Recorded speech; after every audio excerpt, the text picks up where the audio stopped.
오늘 하나님께서 우리에게 주시는 말씀은 레위기입니다. 레위기 10장 1절부터 3절 말씀. 레위기 10장 1절부터 3절 말씀입니다. 한 절씩, 1절부터 3절까지 짧으니까 함께 합독하겠습니다.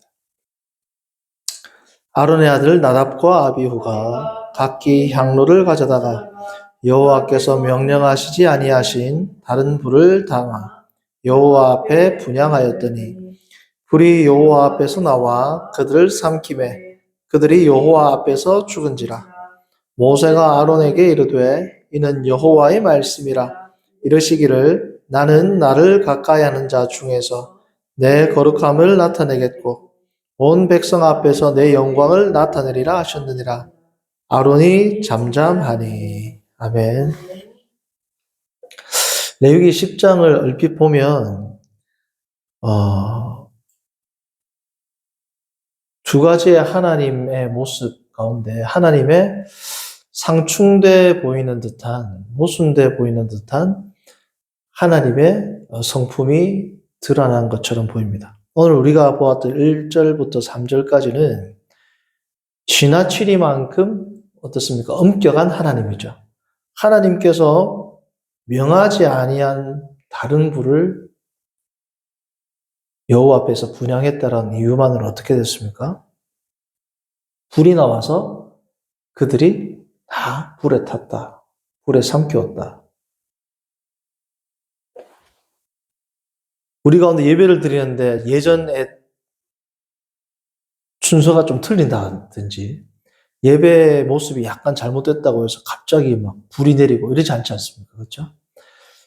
오늘 우리가 보았던 레위기 10장 1절부터 3절까지의 하나님은 어찌 보면 심하다고 할 만큼 아주 까다로운 그런 하나님으로 비춰줄 수 있습니다. 하나님이 명한 방법 그대로 하지 않으면 노하시는데 어디까지 노하신다?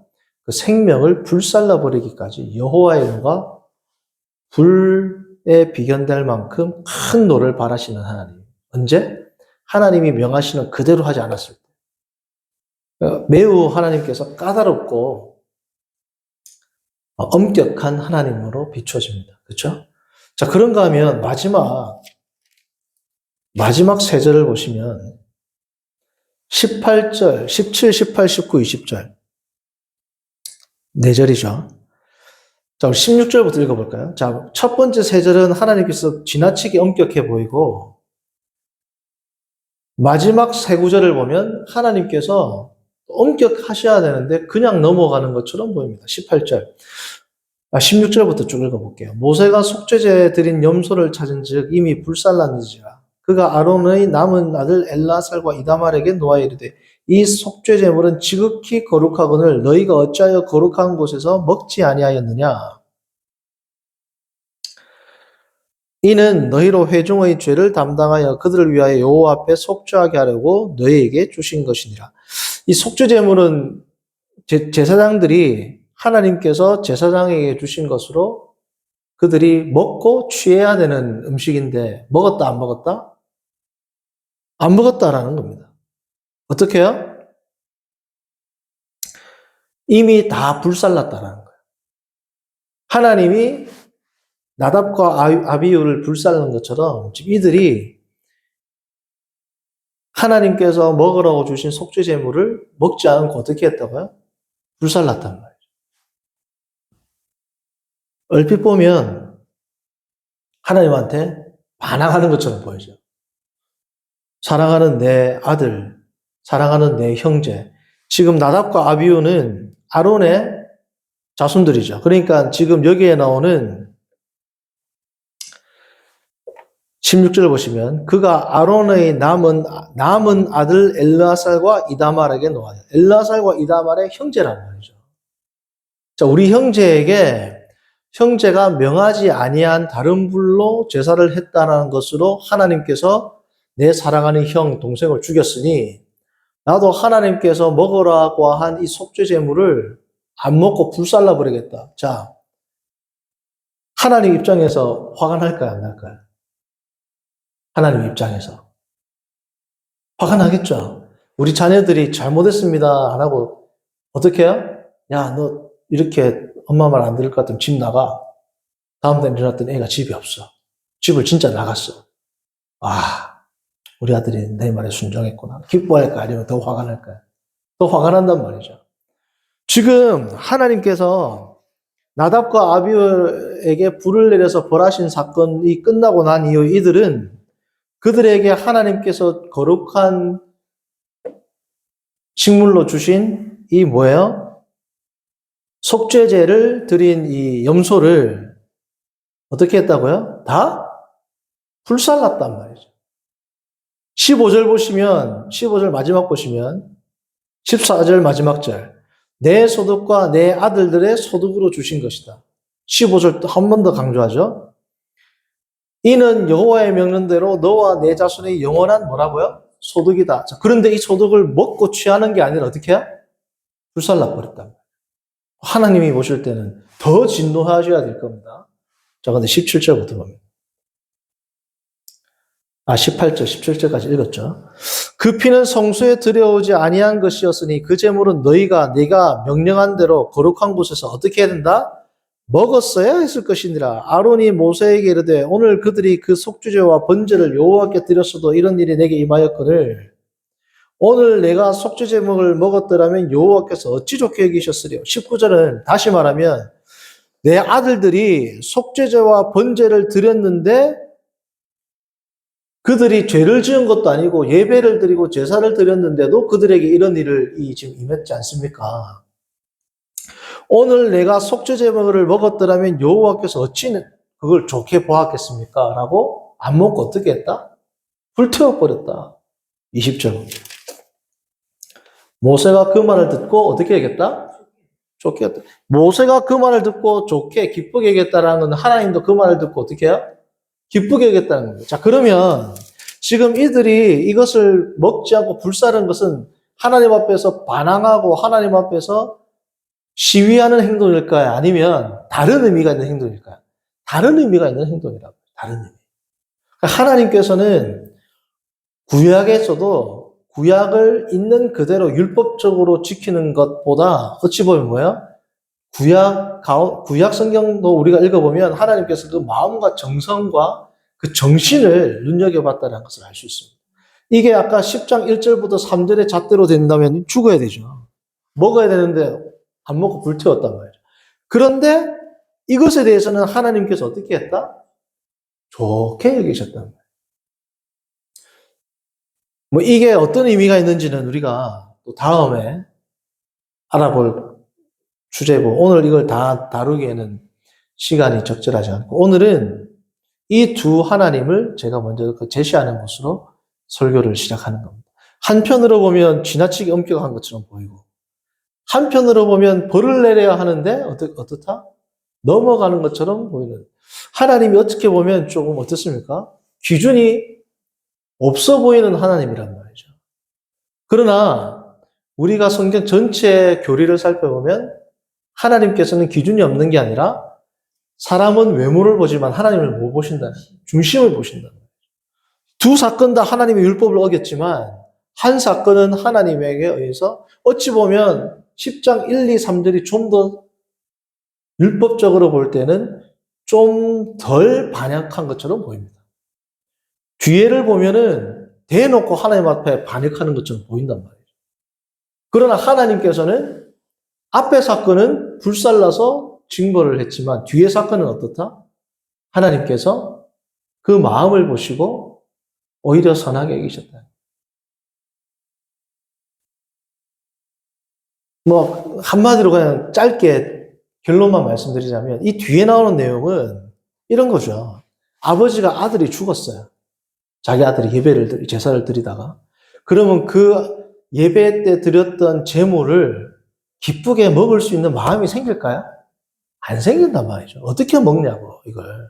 아들이 죽었는데. 그러니까 난 도저히 먹지 못하겠다. 하나님께 올려드리겠다. 먹지 않고. 율법주의적인 관점에서 보면 이들도 죽어야 됩니다. 그러나 하나님께서는 뭐야? 그 마음을 보시기 때문에 그 아버지의 아픔, 형제들의 아픔을 어떻게 보셨다? 불쌍히 여기시고 넘어가 주셨다는 거예요. 좀 더 깊은 의미는 다음에 기회가 있을 때 살펴보기로 하고. 어찌되었든 간에 겉으로 보면 우리가 하나님에 대해서 잘 오해하기 쉬운 그런 어려운 본문 가운데 하나예요. 레위기 10장이. 자, 그런데 10장 오늘은 1, 2, 3절에 집중할 겁니다. 1, 2, 3절에. 자, 그런데 더 이 얘기 안다는 건 뭐냐? 3절을 봅니다. 3절. 불이 나와서 나답과 아비후를 불살라서 죽였습니다. 자, 그런데 3절에서 하나님께서 이에 대해서 어떻게 평가하시느냐? 모세가 아론에게 이르되 이는 여호와의 말씀이라. 자, 지금 아들이 죽었어요. 자, 하나님께서 아론에게 위로를 하셔야 되는데 위로를 하시지도 않고 뭐라고 해요? 여호와께서 말씀을 딱 내렸는데 아론아, 참 네가 마음이 아프겠구나. 위로를 하시지 않고 뭐라고 하신다고요? 이르시기를 나는 나를 가까이 하는 자 중에서 내 거룩함을 나타내겠고 온 백성 앞에서 내 영광을 나타내리라. 아론이 무슨 말을 하겠어요? 잠잠하죠. 그렇지 않습니까? 자, 3절을 보시면 하나님께서 두 가지를 말씀하십니다. 내 거룩함을 나타내겠다. 두 번째는 뭐예요? 내 영광을 나타내겠다. 자, 하나님께서 하나님의 영광과 하나님의 거룩함을 나타내는 것을 뭘 통해서 나타내셨다는 겁니까? 불을 통해서 눈앞에서 사람이 불타 죽는 것을 통해서 나는 거룩한 하나님이다. 나의 영광을 너희들이 알지어다. 어떻게 보면 너무 잔인하게 보이지 않습니까? 이러한 인간적인 눈으로 보니까 하나님의 수많은 주옥과 같은 계명들을 인간적으로 눈으로 볼 때는 잔인한 하나님, 이기적인 하나님으로 잘못 볼 수 있단 말이죠. 가령 예를 들면 가나안 백성들. 하나님을 믿지 않는다고 해서 어떻게 합니까? 다 죽이라. 그냥 죽이는 게 아니라 남녀, 심지어 뭐예요? 가축들까지도 다 죽이고 심지어 뭐예요? 죄도 없는 갓난아기도 다 죽여라. 인류학적으로 보면 이게 가능합니까? 인본주의적, 오늘날 우리에게 최고의 가치는 뭐예요? 인간의 생명의 뭐예요? 존엄성입니다. 이 생명의 존엄성을 조금이라도 침해하면 엄청난 인권운동이 일어나죠. 이런 휴머니즘적인 눈으로 볼 때 하나님은 신이라고 할 수가 없죠. 그들의 눈에는. 어떻게 이런 신을 믿을 수 있겠느냐. 그래서 신약 성경 시대에 이르러서 말시온이라는 이단이 생기잖아요. 말시온 이단. 말시온 이단은 뭐예요? 구약의 여호와와 신약의 예수 그리스도를 이분법적으로 나누어서 구약의 여호와는 뭐예요? 하나님이 아니다. 그리고 신약에도 유대주의적인 색채가 있는 마태복음, 요한복음 이런 거 다 빼버립니다. 정경에서. 오직 사랑으로 따뜻하고 온화한 예수 그리스도만이 참신이고 구약의 여호와는 참신이 아니다. 이렇게 이야기를 한다. 자, 그런데 여기에는 중요한 오류가 있습니다. 아까도 말했지만 소위 말하는 구약의 헤렘 사상. 하나님 앞에서 우상 숭배하는 자들을 다 죽이든지 불살라 죽이든지 혹은 가나안의 7 족속들은 다른 족속들은 전쟁 전에 평화를 선포해라 그래요. 근데 가나안 족속들은 평화를 선포해라 그래요. 평화를 선포하라고 하지 않습니다. 평화 선포하라 말 없어. 그냥 무조건 죽이는 거야. 왜요? 가나안 족속들은 이스라엘 백성들이 거주하는 땅에 사는 이방인들이란 말이죠. 이들과 섞여 살 수가 있다 없다?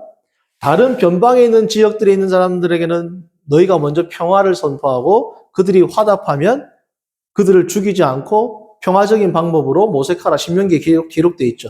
그러나 가나안 7 족속에게는 평화를 선포하지 않고 어떻습니까? 가자마자 어떻다? 다 완전히 헤렘이 뭐냐면 진멸시키는 거예요.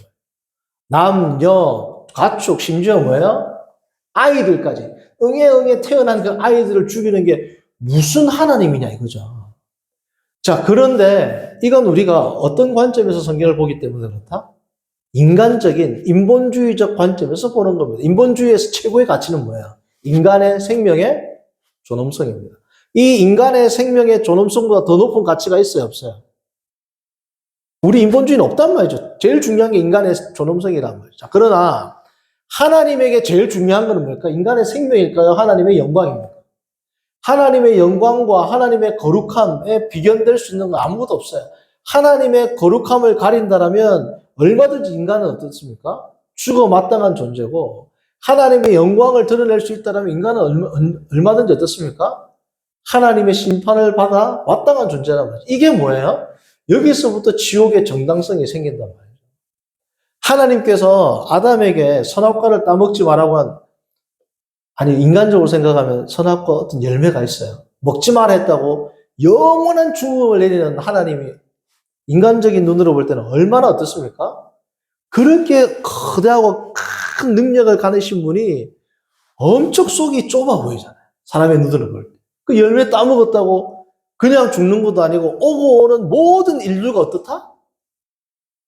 저주를 받는다. 이해가 안 된단 말이죠. 왜 이해가 안 될까요? 하나님의 영광이 얼마나 거룩하며 하나님의 거룩함이 얼마나 초월적인지를 인간이 알 수 있어요, 없어요? 없단 말이죠. 그러니까 인간에게 있어서 가장 위대하고 가장 최고의 선은 뭐야? 인간의 생명 가치란 말이죠. 인간의 생명과 비해서 다른 모든 것들은 뭐야? 하찮은 겁니다. 사람이 자기가 살 수 있다라고 자기가 죽을 위기에 있을 때 자기가 살 수 있다라고 생각한다면 다른 모든 게 다 뭐예요? 그렇게 움켜쥐던 돈, 권력 필요합니까? 다 필요 없단 말이에요. 자기가 죽을 때는. 왜요? 자기의 생명이 가장 존귀하게 생각하기 때문에 그렇습니다. 자, 그런데 우리가 조금 더 포커스를 바꾸면 가장 존귀한 게 뭐예요? 하나님의 영광이죠. 그러면 사람의 생명이라 할지라도 하나님의 영광과 빗대어서 비교할 가치가 있어요, 없어요? 없단 말이죠. 그러니까 성경에서는 가장 고귀한 가치는 뭐다? 하나님의 거룩함, 하나님의 영광입니다. 이 인간 중심적인 가치에서 하나님 중심적인 가치로 옮기는 게 뭐예요? 이게 신앙입니다, 신앙. 이게 회개란 말이죠. 여전히 이 가치 가운데 우리가 침몰하고 있으면, 이 가치에 우리가 완전히 어떻습니까? 매몰되어 있으면, 하나님의 영광을 드러내는 것과 하나님의 영광을 위해서 나는 살아가는데 나는 왜 이렇게 힘듭니까? 라는 이 괴리에, 이 갭을 메꿀 수가 없단 말이죠. 말로는, 입으로는 하나님의 영광, 주님의 거룩함, 주님의 영광이 가장 위대하며 내가 살아가는 삶의 이유입니다. 존재의 이유입니다. 라고 말은 하지만 실제로 내가 어렵거나 내가 힘들 때 하나님 앞에서 원망하고 불평하는 삶을 산다면 그건 뭐예요? 하나님의 영광이 가장 위대하고 최우선적인 가치라는 것을 모르는 겁니다. 그렇죠? 우리가 영적인 눈, 영 안에 띄어서 하나님의 영광이 얼마나 위대하고 이 전 우주와도 바꿀 수 없는 것이 하나님의 영광이라는 것을 안다면 이 하나님의 영광을 침범했을 때 한 생명이 주님 앞에서는 뭐예요? 버러지와 같은 존재로 주님 앞에 심판받는 것이 마땅하다는 것을 당연히 알겠죠. 그러나 그 하나님의 영광을 맛보거나 하나님의 영광을 우리가 알지 못하기 때문에, 특별히 성도가 아닌 자들, 알지 못하기 때문에 주님의 영광, 주님의 이름을 위해서 가나안 족속을 죽이라는 이 명령을 이해를 못하는 겁니다. 할 수가 없죠. 왜요? 하나님의 영광이 얼마나 위대한지를 알지 못하기 때문에. 자, 이런 겁니다. 자, 예를 들어서 만약에 전쟁을 하죠. 전쟁을 할 때 우리나라에 적군이 쳐들어올 때 그 적군을 향해서 우리가 총을 쏘지 않으면 우리나라가 다 어떻습니까? 침략을 당해서 완전히 속국이 된단 말이죠. 그러면 적군을 다 죽여야 됩니다. 적군을 잘 죽인 사람을 우리는 뭐예요? 위인이라고 불러요. 이순신 장군, 얼마나 많은 사람을 죽였습니까? 그러나, 이순신 장군은 잔인하다 한 사람 있어요, 없어요? 왜요? 그들의 생명보다 더 귀한 가치가 우리나라의 주권이라는 것을 대한민국 모든 사람들은 알고 있단 말이죠. 안중근 의사, 이토 히로부미를 총으로 쐈어요. 저런 막대먹은 천하에 막대먹은 인간이 있나? 사람을 죽이다니. 라고 말하는 한국 사람 있어요, 없어요? 없단 말이죠. 왜요? 더 귀한, 목숨보다 더 그 사람, 이토 히로부미라는 그 일본 사람의 목숨보다도 훨씬 더 귀한 것이 있다는 것을 다 인정하기 때문에 사람을 죽였음에도 불구하고 안중근 의사를 모티브로 한 영화는 다 1000만 이상이라, 1000만 이상. 이번에 좀 하얼빈 영화도 엄청나게 흥행을 하고 있지 않습니까? 그러니까 우리도 이 세상을 살면서 한 사람의 생명 아니면 다수의 생명보다 더 중요한 가치가 있다는 걸 뭐예요? 알고 있단 말이죠. 이순신 장군만큼 바닷가에서 수많은 인간을 때려 죽인 사람이 어디 있어요? 그러나 대한민국에서 가장 존경하는 두 명의 인물, 세종대왕과 누구예요? 이순신 장군이에요. 더 귀한 가치를 위해서는 생명도 때로는 뭐예요? 빼앗아야 된단 말이죠. 하나님께서는 가장 귀한 가치가 뭐예요? 주님의 거룩함, 주님의 영광, 더 나아가서 뭐예요? 주님의 백성의 거룩함이란 말이죠. 주님의 백성의 거룩함을 지키기 위해서는 가나안 족속들을 뭐예요? 다 죽여야 된단 말이죠.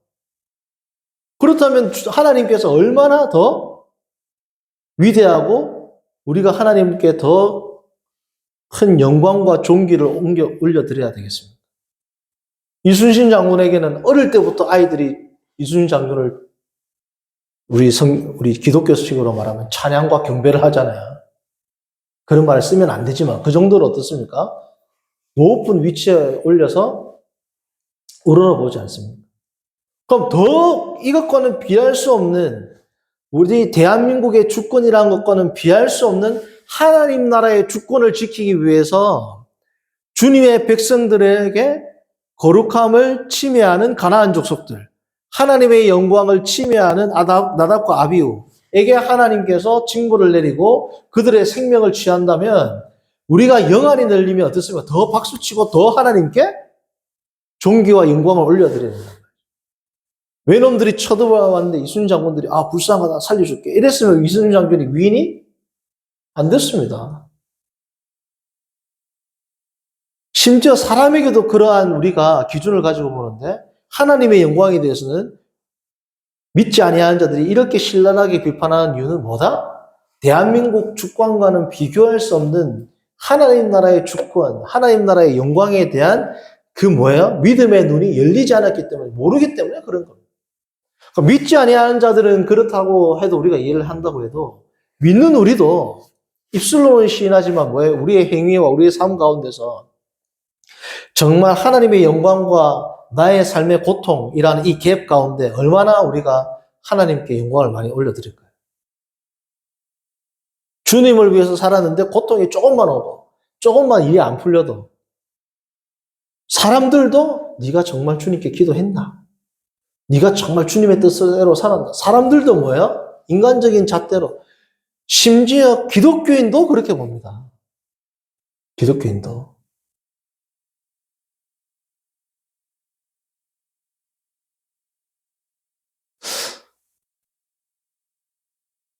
우리가 창세기 처음을 보면 하나님께서 인간을 만들고 나서 우리가 창세기 강의를 할 때도 봤지만 2장 16절입니까? 2장 15절입니까? 우리가 많이 봤는데 한번 볼까요? 창세기 2장 15절을 보시면 여호와 하나님이 그 사람을 이끌어 에덴 동산에 두어 그것을 뭐라고요? 경작하며 지키게 하시고 경작하다가 뭐예요? 히브리어로 아바드라고 했습니다. 아바드. 에덴 동산에서 아담으로 하여금 에덴 동산을 어떻게? 경작하다. 이 말은 뭐예요? 일하다라는 뜻도 있고 뭐예요? 예배하라는 뜻도 있고 노예로 주인께 복종하다. 노예로서 주인을 섬기다라는 뜻이 있단 말이에요. 그러니까 아담에게 처음 주어진 명령은 뭐냐 하면 너는 주님만을 섬기는 것이다. 너는 주님만을 섬기는 자로서 이 땅에 존재하게 되었다. 자, 근데 아담과 하와가 주님만을 섬기는 자로 그들이 살 때 그들이 자기 자신을 사랑하는 것과 타인을 사랑하는 것 가운데 충돌이 있었어요? 없었어요? 충돌이 없었습니다.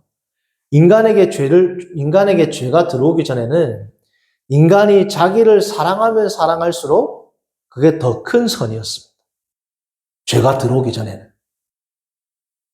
왜냐하면 인간은 누구의 형상으로 만들어졌어요? 하나님의 형상으로 만들어졌습니다. 자, 하나님이 하나님을 사랑하는 것, 하나님이 하나님 자신을 사랑하는 것은 뭘까요? 그걸 영광이라고 그래요. 거룩한 사랑이라고 그래요. 하나님이 자기 자신을 가장 존귀하게 여기는 것, 그걸 거룩이라고 그래요. 하나님은 이 세상에 그 어떤 피조물보다도 하나님 자신을 뭐예요? 가장 사랑하시는 분입니다. 자, 그런데 그런 하나님을 보고 우리가 이기적이다라고 말을 해요, 안 해요? 안 합니다. 왜냐하면 하나님이 자신을 사랑하는 것보다 더 보편적인 사랑은 이 세상에 존재하지 않습니다. 성도님들, 이기적인 사랑, 제가 예전에도 이 설교 시간에 한번 이야기했던 기억이 나는데, 이기적이라는 건 뭐예요? 사랑의 범위가 좁을 때 이기적이라고 하는 겁니다. 그렇죠? 자, 나만 사랑하고 우리 가족만 사랑하고 다른 가족들은 어떻게 되든지 간에 우리 가족만 챙기는 사람, 나의 안위만 챙기는 사람을 우리가 뭐라 그래요? 이기적이라 그러죠. 왜요? 사랑의 범위가 좁기 때문에 그래요. 근데 이 사랑의 범위가 넓은 사람은 뭐예요? 우리가 다 존경한단 말이죠. 예를 들면 마하트마 간디라든지 이런 사람들 존경하잖아요. 우리가. 그렇죠? 자, 그러면 하나님이 자기 자신을 사랑하는 것보다 더 보편적인 사랑이 있을까요? 인간이 자기 자신만을 사랑하는 것은 보편적 사랑이 될 수가 없어요. 유한한 존재이기 때문에. 모든 우주를 창조하시고 모든 우주보다도 더 보편적인 실제이신 하나님께서 하나님이 아닌 우주를 사랑한다면 하나님 자신을 사랑하는 것보다 덜 보편적인 사랑이겠죠. 그렇지 않습니까? 보편적인 사랑을 하면 할수록 우리는 이타적인 사랑이라고 이야기합니다. 그렇지 않습니까? 그러나 하나님은 하나님에게 있어서 가장 보편적인 사랑은 뭘까요? 자기 자신을 사랑하는 것보다 더 보편적인 사랑은 있을 수가 없다. 왜요? 이 세상의 모든 만유, 모든 보편 실제보다도 더 보편적인 분이 누굽니까? 하나님 자신이란 말이죠. 그러니까 이 세상에서 유일하게 자기 자신만을 사랑하는 게 가장 위대한 사랑이고 가장 거룩한 사랑이고 가장 위대한 선인분이 한 분 계십니다. 그게 누굴까요?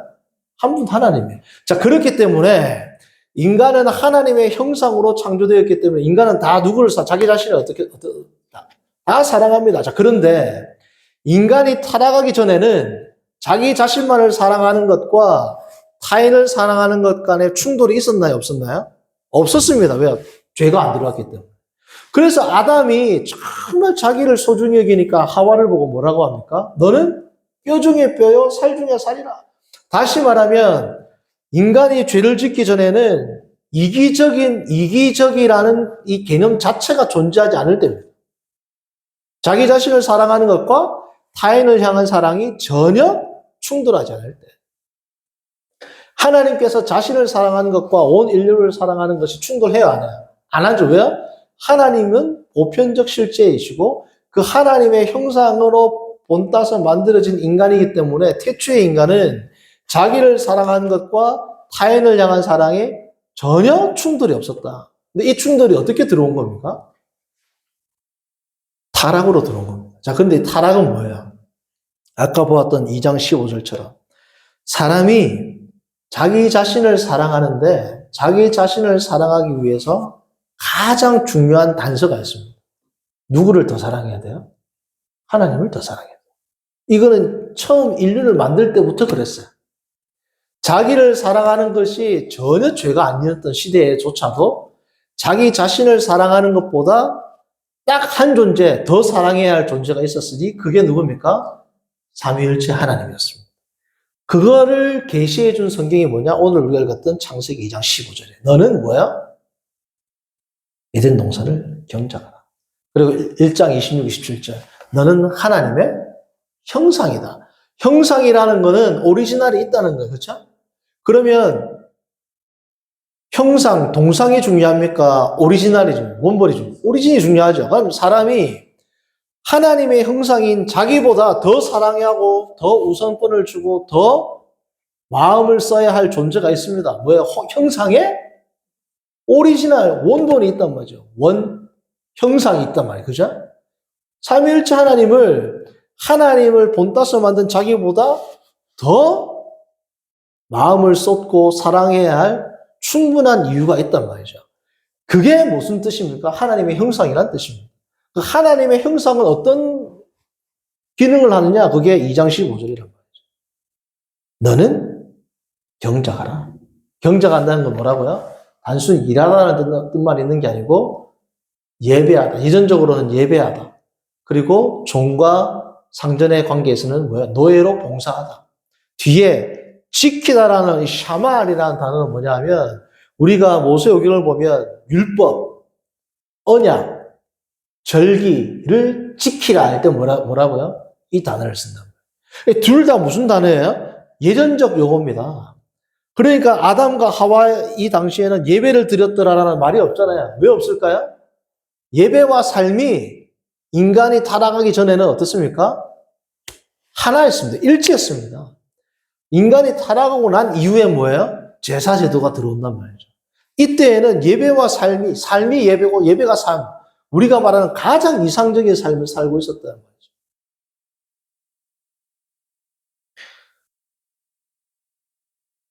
그래서 오늘 말씀의 제목은 뭐냐?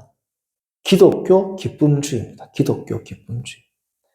기독교 기쁨주의는 세상이 말하는 쾌락주의와는 틀려요. 그렇지 않습니까? 이 기독교 기쁨주의를 목회의 중심으로 놓은 분이 있습니다. 그분이 누구냐면 미국의 존 파이퍼 목사입니다. 크리스천 헤도니즘. 헤도니즘을 세속적인 용어로 쓴다면 쾌락주의자들입니다. 쾌락주의자.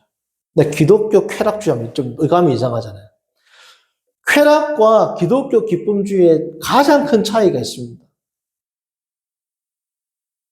기독교, 다시 말하면 성도의 기쁨과 성도가 아닌 자들의 기쁨을 추구하는 쾌락주의와는 가장 본질적인 차이가 뭐냐? 세상에 있는 쾌락주의는 다 누구의 쾌락입니까? 자기 자신의 쾌락이란 말이에요. 근데 기독교 기쁨주의는 참 역설적이게도 자신에게 가장 큰 쾌락, 가장 큰 기쁨은 언제 생긴다? 하나님만을 경배하고 하나님만을 예배하고 하나님만을 사랑할 때 그것이 나에게 뭐예요? 가장 큰 기쁨이 된다는. 자, 근데 한 단계 더 나아가서 성도님들 자 보세요. 이렇게 냉소적으로 혹은 냉소적인 접근을 하는 사람들이 있습니다. 아니면 아주 시니컬하게 접근하는 사람들이 있어요. 자, 예를 들면 이런 겁니다. 모든 사랑, 모든 선, 모든 의로운 행동들은 다 지가 좋아서 하는 거 아니냐. 자기가 좋아서. 그렇게 주장하는 사람들은 어떤 위험이 있냐면 자기가 좋아서 범죄를 저지르는 사람이나 자기가 좋아서 선을 행하는 사람이나 결국은 다 자기의 뭐라고요? 만족, 이걸 다른 말로 하면 자기의 쾌락을 위해서 하는 거기 때문에 두 행동 사이에 윤리적인 차이가 없다라고 말하는 극단주의자들도 생겼습니다. 자, 다시 설명드리면 내가 다른 사람을 해치고 다른 사람을 죽이거나 다른 사람들에게 못된 짓을 하거나 아니면 내가 나의 육신적인 쾌락을 추구하는 것이 누가 좋아서 하는 거야? 자기가 좋아서 하는 거죠. 자, 그런데 다른 사람을 배려하고 심지어 어머니가 자식을 사랑하고 자식에게 모든 것을 내어주고 자신에게 있는 모든 것을 통해서 아이를 사랑하는 것도 누가 좋아서 하는 거야? 자기가 좋아서 하는 거기 때문에 모든 이 세상의 삶들은 자기가 좋아서 자신의 쾌락을 위해서 살아가는 것이기 때문에 윤리적인 차이가 없다라고 주장하는 사람들은 기독교인들이 하나님을 섬길 때 가장 행복하고 하나님을 섬길 때 가장 내가 기쁘고 그것도 자기 자신의 만족과 쾌락을 위해서 하는 것이지 않느냐라고 이야기하기 때문에 기독교인들이 너희들이 주장하는 것도 결국은 너 중심이기 때문에 이 세상에서 행하는 모든 것들과 다를 바 없다라고 말하는 그러한 냉소주의자들이 있단 말이죠. 자, 그들의 이러한 비판에 대해서 우리는 어떻게 대답해야 될까요? 이제 마지막은 조금 어려운 문제인데. 근데 조금만 생각해 보면 답이 있습니다. 아까 전제도 뭐냐. 자기 자신만을 사랑하는데 유일하게 그게 죄가 아니라 자기 자신을 사랑하면 사랑할수록 더 큰 선이 되는 분이 한 분 계셨어요. 누구예요? 하나님이시죠. 하나님 외에는 자기 자신만을 위해서 무언가를 추구하는 것은 다 뭡니까? 죄란 말이에요, 죄. 자, 그런데 인간이 하나님 자신을 사랑하는 것이 나에게 가장 큰 기쁨이 된다는 것은 누구를 닮아가는 거야? 하나님을 닮아가는 겁니다. 하나님을 사랑하는 게 나에게 가장 큰 기쁨이고 나에게 가장 큰 행복입니다라고 생각하는 것은 누구의 모습을 닮아가는 거야? 하나님의 모습을 닮아간단 말이죠. 이렇게 자신의 만족을 추구하는 기독교 기쁨주의는 세상 사람들이 무언가를 했을 때 자기의 만족, 자기의 기쁨이 되는 세속적인 쾌락주의와는 본질적으로 뭐예요? 다릅니다. 심지어 아이를 위해서 헌신하는 부모의 사랑도 인간적인 요소가 있어요, 없어요? 있죠. 아이를 위해서 사랑하는 가장 고매한 어머니의 사랑도 하나님을 사랑하는 것에 비하면 그건 뭐예요? 볼품없는 사랑이란 말이에요. 그러니까 결론을 맺자면 크리스천 헤도니즘, 기독교 기쁨주의는 이 세상 그 어떤 기쁨과도 다르게 자신의 기쁨을 추구하는 것이 더욱더 큰 선이 되는 유일한 기쁨주의가 기독교 기쁨주의입니다. 여기서 말하는 자기 자신의 기쁨의 근원은 뭐예요? 삼위일체 하나님. 하나님을 섬겨서 내가 잘 되고, 이거는 하나님 중심주의적 기쁨이 아니죠. 하나님 중심주의적 기쁨은 뭐냐면 하나님 한 분을 위해서는 나의 모든 것이 없어져도 너무 기뻐요. 이겁니다. 그렇게 사는 것이 기쁜, 정말 행복하고 기쁘다라는 그 사람의 그러한 모습들은 정말 누구를 닮아가는 것이다? 하나님을 닮아가는 것이다. 그러므로 하나님을 기뻐하는 것이 나는 너무 기뻐요라는 것은 이 세상 그 어떤 누구도 이해할 수 없는 진정한 쾌락주의란 말이죠. 근데 이 쾌락주의라는 것은 우리 한국에서는 어감이 이상하니까 뭐라고요? 기쁨주의입니다. 그러나 자기 자신의 만족을 위한다는 것은 세상적인 쾌락주의와도 비슷한 부분이 있어요. 그러나 비슷하지만 질적으로 이것은 뭐예요? 물과 기름보다도 더 다른 그러한 질적 차이가 있단 말이죠. 기독교 밖에 있는 자들이 그들의 만족을 위해서 살아가는 기쁨을 추구하는 삶과 우리가 참된 성도로서 나의 기쁨을 추구하는 삶은 본질적으로 어떻다? 다르다. 나의 기쁨은 곧 하나님의 기쁨이다. 라는 등식이 성립되고 이 등식이 성립되도록 살아가는 것이 이 세상의 성화의 과정이고 우리가 천국에 올라가면 나의 기쁨과 하나님의 기쁨이 뭐예요? 일치하는 삶을, 완전히 일치하는 삶을 살아가겠죠. 이 땅에서는 조금씩 더 뭐예요? 일치하도록 살아가는 것이고 이것을 조금씩 그 갭을 줄여갈 때 가는 것을 하나님께서는 때로는 고난을 통해서, 때로는 형통을 통해서, 때로는 기쁨을 통해서, 때로는 슬픔을 통해서 주신단 말이죠. 근데 우리는 이 세상에서 잘 되는 것을 통해서 하나님을 기뻐하기를 원하지만 하나님께서는 뭐예요? 그렇게 안 합니다. 성도님들, 예수님을 믿고 하나님의 이름을 부르고 예를 들어서 40일 금식 기도를 하면 다 잘 돼. 그러면 예수님 안 믿는 사람 있을까요? 예수님을 믿으면 세상 사람들 말처럼 다 잘 되면 누가 예수님 안 믿겠냐고. 자, 그러면 만약에 하나님께서 그렇게 이 세상을 다스린다면 하나님을 사랑해서 교회에 나올까요? 자기가 잘 되려고 나올까요? 그러면 진짜 하나님을 사랑하는 건지 나의 쾌락을 사랑하는 건지 구별이 돼야 안 돼요. 자기는 하나님 사랑한다고 착각하면서 산단 말이죠. 근데 하나님은 너무 거룩하시고 너무 감사한 건 뭐냐? 하나님을 사랑하는 것으로 네가 착각하지 못하도록 우리에게 주는 게 뭡니까? 시험과 고난입니다. 시험과 고난을 우리가 당하다 보면 나는 정말 하나님 한 분만으로 만족하는 그러한 신앙생활을 하는 줄 알았는데 고난을 당해보니 나의 사랑이 정말 더럽구나. 하나님을 향한 나의 열정이 정말 죄로 오염되었구나 라는 것은 뭘 통해서만 알 수 있어요? 나의 일이 풀리지 않을 때를 보면 얼마나 나의 신앙이 오염되어 있는지를 알 수 있단 말이에요. 교회 나오고 기도하고 말씀대로 살면 다 잘 돼. 그러면 하나님을 사랑하는 나의 사랑이 얼마나 정결하고 순결한지를 알 수 있는 방도가 있어요, 없어요? 없단 말이죠. 내가 잘 되는 것을 좋아하고 내가 잘 되는 것이 기뻐서 신앙생활을 하지만 나는 하나님을 사랑하고 하나님 한 분만을 사랑해서 신앙생활을 합니다라고 자기 자신을 뭐예요? 포장하면서 산단 말이죠.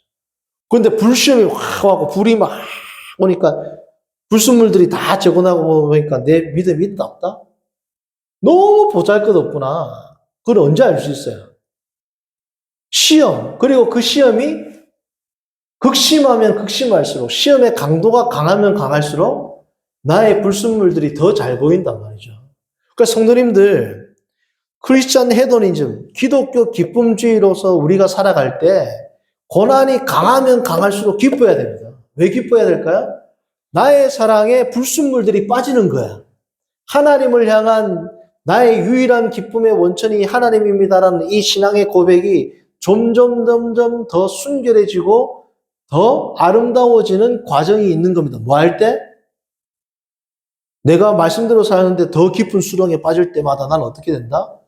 신앙이 더 보석처럼 빛난단 말이에요. 2025년은 이러한 삶을 살아가는 성도님들 되기를 축원합니다. 여기 이런 데서 아멘이 나와야 된단 말이죠. 자녀가 잘 되고 뭐 삼중 복을 받고 사업이 잘 되고 예수님 안 믿어도 그런 복 다 받는단 말이죠. 그렇지 않습니까? 주님을 믿고 주님의 말씀대로 살아가는데 탁 힘들어질 때, 내 사랑이 나의 신앙에 불순물들이 제거되는구나. 하나님께서 하나님을 사랑하는 것처럼 나도 하나님을 사랑하도록 하나님이 나를 만들어 주시는구나. 라고 오히려 더 기뻐하고 감사하는 성도님들 되기를 바랍니다. 그래서 사도 베드로는 그의 성도들에게 뭐라고 합니까? 너희가 불시험을 당할 때 뭐라고 합니까? 이상히 여기지 말라. 불시험이 올 때 나는 왜 이렇게 말씀대로 했는데 나는 어려워지지? 그게 이상한 게 아니란 말이죠. 불시험이 오는 것은 오히려 뭐예요? 당연한 것이고 감사한 것이고 기쁜 일입니다. 하나님을 내가 더 순결하게 사랑하고 하나님을 더 깊이 이해하고 하나님 한 분을 더 아름답게 사랑하는 것이 나의 고난을 통해서라면 이 고난은 나는 얼마든지 더 받기를 원합니다. 나는 얼마든지 더 힘들길 원합니다. 라는 그러한 위대한 기도를 통해서 하나님을 향한 우리의 신앙이 더욱더 성숙해지기를 바랍니다. 그러한 2025년을 살아가는 모든 귀한 주의 백성들 되기를 바랍니다. 아멘.